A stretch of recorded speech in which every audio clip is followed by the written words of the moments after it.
One of the very few silver linings found in theaters being closed right now, as well as the larger mainstream films kind of just trickling out to us on demand, is the fact that I have the time and space to actually check out and review smaller indie dramas like the one that we're going to talk about today, titled Calm with Horses. Though by the time you guys are able to check it out, I think it actually might have been retitled to The Shadow of Violence. Regardless, when I do encounter indie films like this one that are as inspiring as they are, me as a film fan, and more especially as a filmmaker, always wish that I took more time to watch films of this genre and scale. Now, this is not to say that this was a perfect film, which we'll discuss here in just a few minutes, but overall, I really did feel like I found a gem of a film in this little indie drama from Ireland, as it was just stuffed with so much of what I personally love to see, feel, and experience in a movie. The foremost of which was that it was boldly able to march to the beat of its own drum. This film's primary aim was not to appeal to the lowest common denominator of film viewer, making boatloads of cash or being turned into the next mega franchise. And as such, it really was able to make these much less commercial decisions when it came to its pace, style, and overall narrative focus. Looking first at that pace, this film was completely fine, really taking its time in nearly every one of its scenes.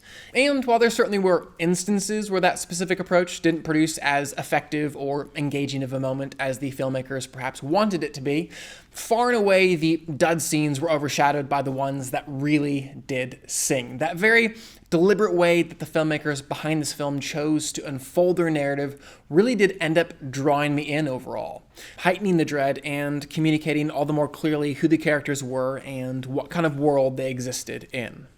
See, this film focused on a family called the Devers, and where they were from, they held the power, much of which they gained through illegally selling drugs. No one rushed this family. No one pushed them around, and as such, they, and the scenes that they inhabited, moved accordingly, slowly, deliberately, methodically. And while on the topic of the Dever family, I definitely have to highlight Barry Keoghan, who just continues to impress me, playing a very different character to the ones that we saw in Dunkirk or the criminally underviewed American Animals, but nonetheless still bringing to this character a great deal of humanity despite his rather monstrous actions.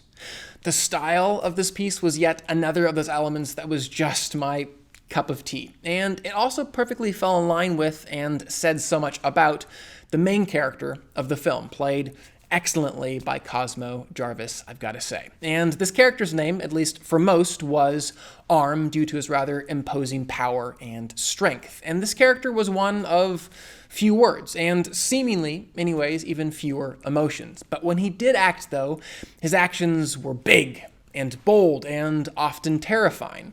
And the specific lighting, color, lens, and camera movement choices on this film really did help to communicate what was going on inside of Arm's head and really kind of how he saw the world. The colors were simple and bold, and sometimes rather uncomfortable.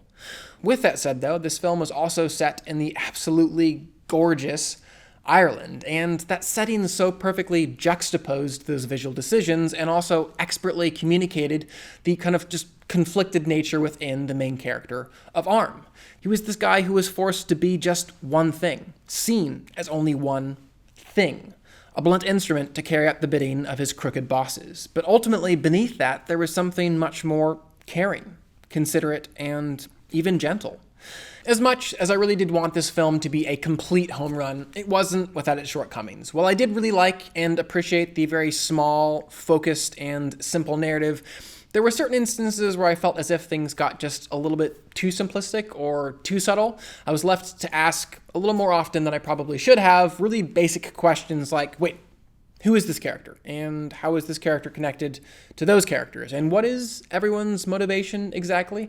And there were other characters that just didn't have enough time in the sun, so to speak. So the main character of Arm had a girlfriend slash baby mama named Ursula, who could have been a really interesting and compelling character.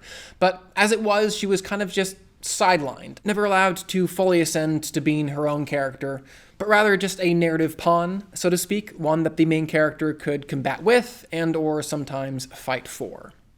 In the end, though, this film did in fact have me in tears by the final scene, if only because the filmmakers did very intelligently tap into something that was very powerful and very universal. It reminded me what it felt like to be trapped and to feel hopeless and to be told time and again that you are without value and that you are only one thing, and also the cathartic release of, if only for a moment, escaping that, stepping out into the light and being reminded of your inherent value and the beauty of who you are as a person.